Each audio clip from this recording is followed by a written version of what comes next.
The Tim Heale Podcasts. Ordinary people's extraordinary stories. Welcome to the Tim Heale Podcasts. And today is going to be slightly different. I'm also probably just going to have a rant anyway. However, what I'm going to look at doing is I'm going to end up just wishing everybody a Merry Christmas. But I'm just going to do a recap over the last year. So, where are we? Now's Christmas Eve 2021.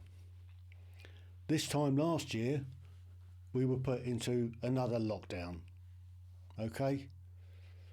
It was going to be a circuit breaker. Just a few weeks just to stem the flow until we could get the vaccine roll out, etc., etc., etc. And what happened? 6 months. 6 months circuit breaker. While Boris and all his cohorts were quite happy, ignoring all the rules that they'd set for the rest of us. They was having Christmas parties, etc., etc., etc. And we were in perpetual lockdown. And that lockdown lasted 6 months.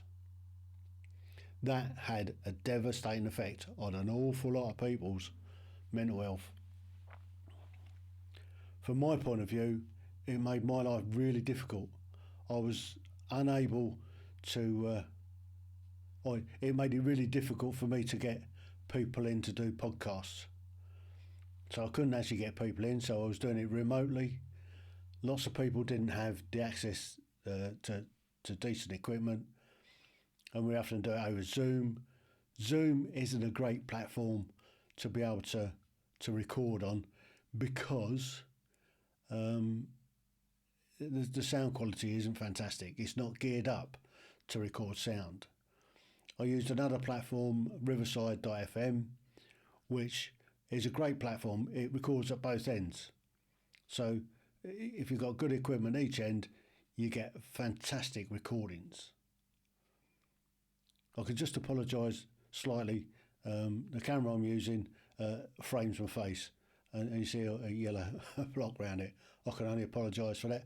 I don't know how to turn it off. So you just have to live with it. Sorry. So where do we go? So during the lockdown, we couldn't go anywhere. It had a devastating effect on the entertainment industry. Pubs, restaurants, cinemas were really, really badly affected. And yes, they got a bit of help, I suppose. But the other industry that didn't get any help was the leisure centres and gyms. They kind of fell outside the norms, shall we say. And there's one industry that should have been open all the way through, because it's the one industry that their aim is to keep us healthy. So you couldn't make it up. So they locked us all down, so people are eating and drinking themselves into oblivion and not able to go out to the gym to keep fit. And the knock-on to that is your immune system is affected because you're not going out, you're not catching any germs or anything like that. So you just can't make it up. But there you go. So they started this vaccine rollout, and they said 2 jabs and we'll be out at the end of it and everybody will be fine. Now we come to Christmas Eve 2021, and where are we? Now get the booster. Booster this, booster that. Everybody's got to have a booster. And I saw today that I think the Telegraph was carrying it, and it's been on the mainstream media as well. Now the most vulnerable people should look at getting a 4th booster jab, because the booster only gives you about 10 weeks effectiveness. Yeah. Where's this all going to end? Where is it going to end? So the most vulnerable are now got to look at getting a 4th jab, while everybody else is get the jab, get the booster. You've got to have the booster. It's going to protect. It's going to protect the NHS. It's going to stop the NHS getting overrun. Well, what's happening with the NHS? Let's have a look at what's happening with the NHS. The NHS isn't really being overrun at the moment, not with this latest Omicron variant. It's not. Yes, there were people getting it. Not many people going in hospital with it, is there? But what's happening is people are getting it and they've got to go and self-isolate. So an awful lot of medical staff in hospitals are getting pinged or they're getting a positive lateral flow. So they've got to go and self-isolate. Was 10 days, now it's only 7. But that in itself is creating a problem. The fact that they've reduced the number of beds in the NHS is one of the other big issues. I mean, a few years ago we had something like 300,000 beds in the NHS. Now we're down 160.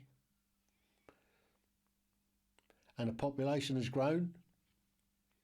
And it's growing every day at the moment because we've got lots and lots of illegal economic migrants crossing the channel, and it hasn't stopped. Even in the midst of December, you get a calm day, boom, 200 or 300 come across in dinghies. The French are patrolling their beaches. They got their warships out, going up and down. And as soon as they come across a dinghy, whoomph, they escort it across the 12-mile limit. And then the RLNI or Border Force go out, pick them up and bring them in. Why? If they can pick them up in mid-channel, take them back to France, drop them off in Calais. That would make the most sense to me. If they can if they allow Border Force, and the French are coming into our waters, we can go into their waters. We pick them up in French waters, take them back into France. That would slow stem the flow down a lot. Once they start getting the message that they're being picked up in the channel and taken straight back to France, that would help stop the flow. We also need to start rounding them up, taking them out of the hotels, taking them back down to Dover, stick them on a ferry, back to France. That would send a clear message and it would stem the flow. And that's been going on all year. We're close on 30,000. That's 30,000 illegal economic migrants have crossed the channel. Those are the ones we know about. How many have slipped the net? How many haven't been picked up by Border Force or the RLNI that have come in? I mean, we see it. We see it on the news. They're coming in, landing on beaches, and then off on the tail, away, out of it, gone. Blending into the black economy. I want to know who is employing these people. Who's paying them? Why is there such a big black economy in this country? And what is the black economy? What industries are employing these people that don't have any papers, don't have any right to be here? These people aren't, let's face it, if they're not in the system, they ain't getting a jab, are they? So according to the government, Valance and Whitty and all that, if you haven't been jabbed, you're endangering everybody else. What happens when these guys get COVID? Are they going in hospital? What happens when they get in hospital? Where are you from? Oh. Yeah. Wonder what's happening there then.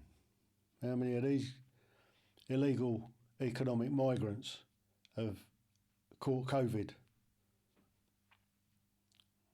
Yeah, it's a funny old one, ain't it?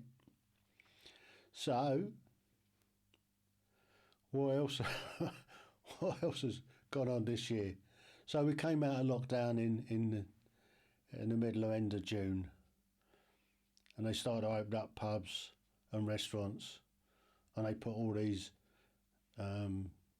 distancing measures, so 2 metres rules, and so the restaurant industry has forked out millions of pounds putting in these screens and everything, and cutting down the amount of people that could go into their pubs, damaging what income they can get.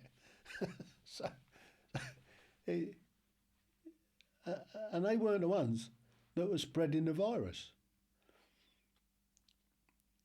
Latest figures show that you're more likely to get COVID from hospital than you are anywhere else. You couldn't make it up. You really can't make it up. So we were able to get away a little bit this year. We managed to get away on the boat. We got down to, how far did we get? We got to Salcombe. We had a few days in Salcombe. We had a few days in Dartmouth and Weymouth and Portland. But that's about all we managed to do this year. Mainly because I've got problems with my skeletal, shall we say skeletal? I've got rheumatoid arthritis, and I've got an awful lot of osteoarthritis going on. And the problem I was having is, or still having, is getting up and onto the boat and moving around the boat. So we took a really, really difficult decision this year to sell the boat before it's too late, before I get to the stage where I can't even get onto it. And it just sits there and we can't use it, and it'd be great shame to let a fabulous boat like ours go to waste. So we took a really tough decision.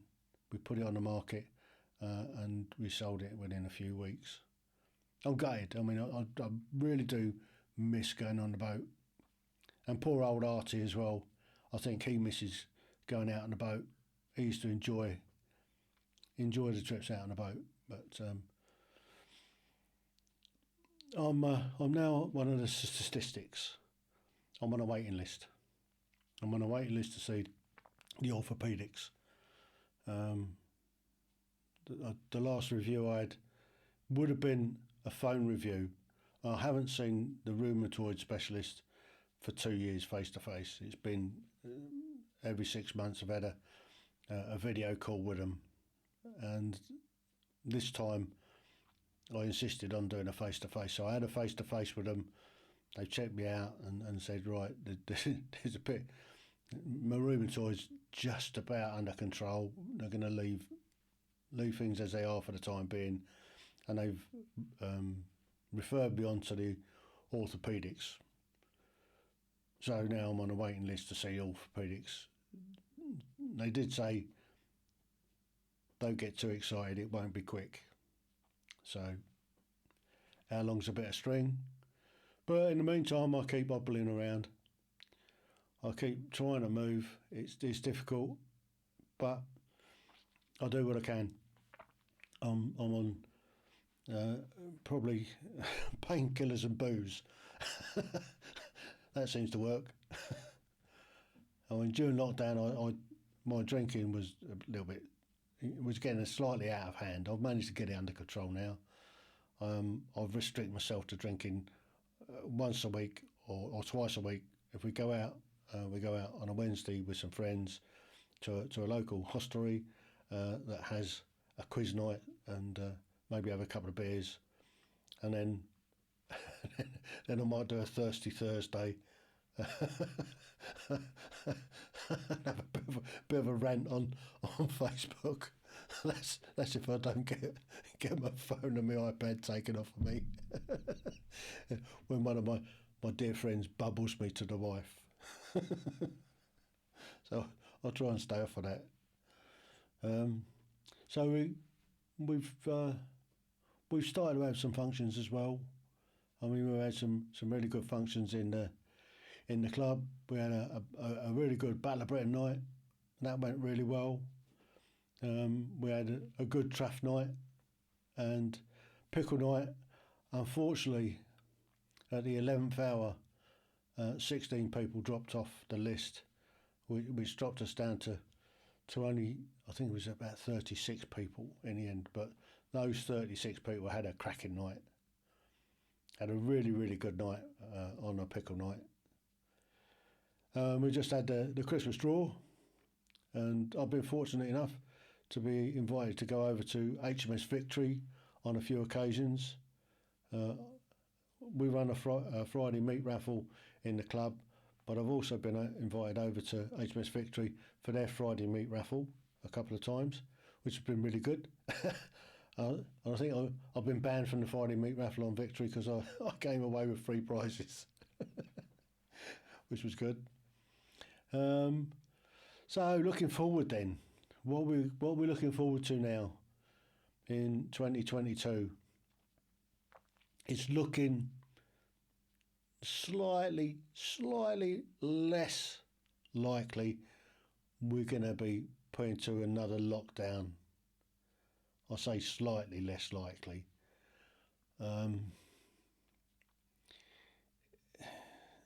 All the indications at the moment showing that this latest variant is although it's transmissible, it's a lot less potent than the Delta.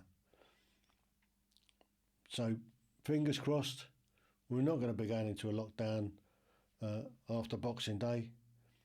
We're going to be left to make our own decisions for a change, for the great British public, or certainly those of us that are in England, because England is separate to Wales and Scotland and Northern Ireland, and Wales and Scotland have got some pretty draconian measures in place at the moment. But that's something I wanted to take up.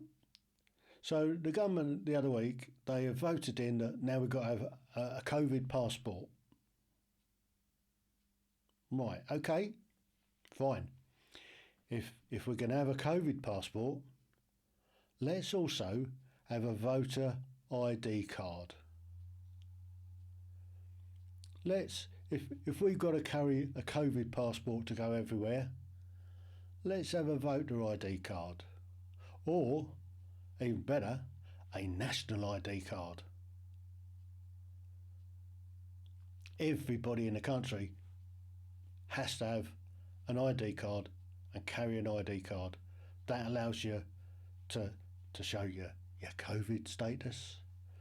That shows your voter status. That shows your eligibility for employment status. Let's go down that route, shall we?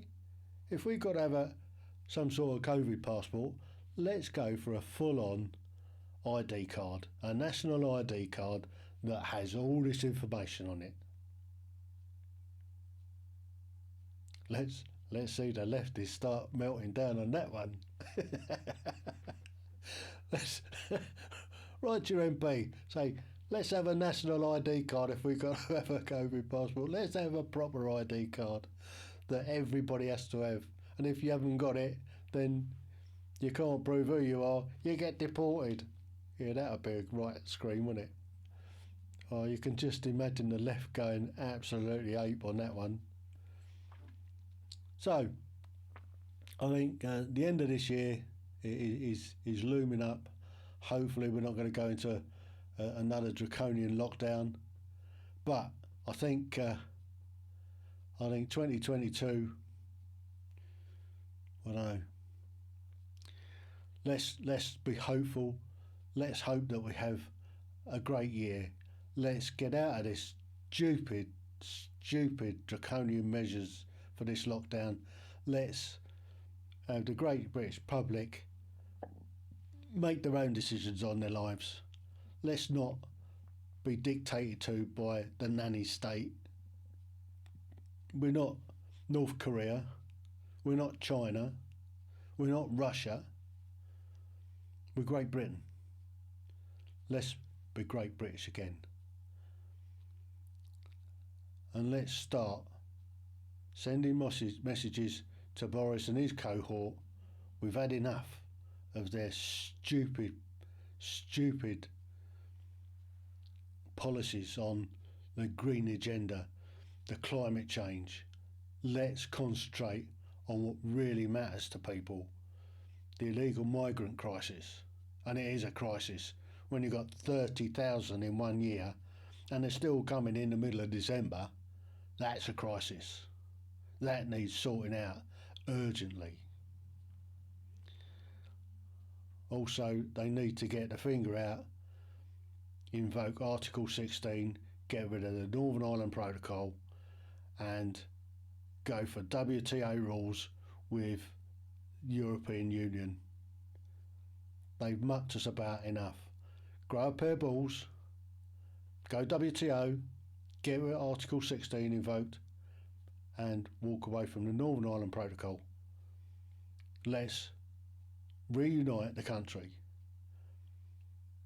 Something else that they might consider doing fairly seriously is doing away with these devolved administrations that aren't working. Let's sack Queen Nicola and His Royal Highness Drakeford,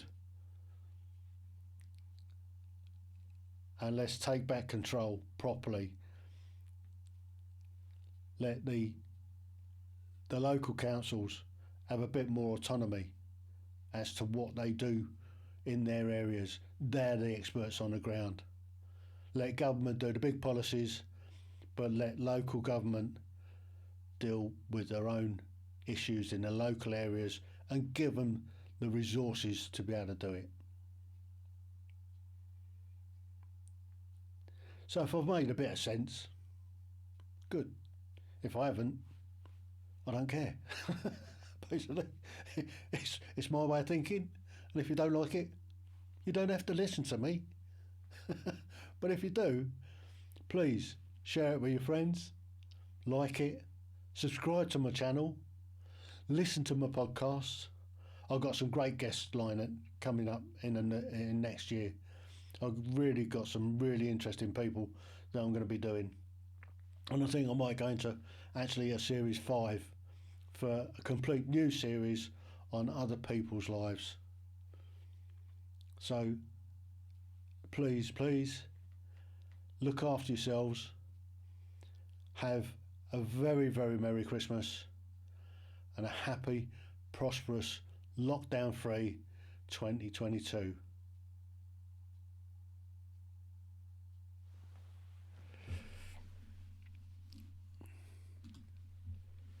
So that's it.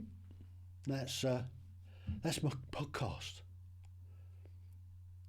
Just going to give you a reminder of my podcast. There it is, the Tim Heale podcast. And just to remind you, here we go. Thanks and goodbye. The Tim Heale Podcasts. Ordinary people's extraordinary stories.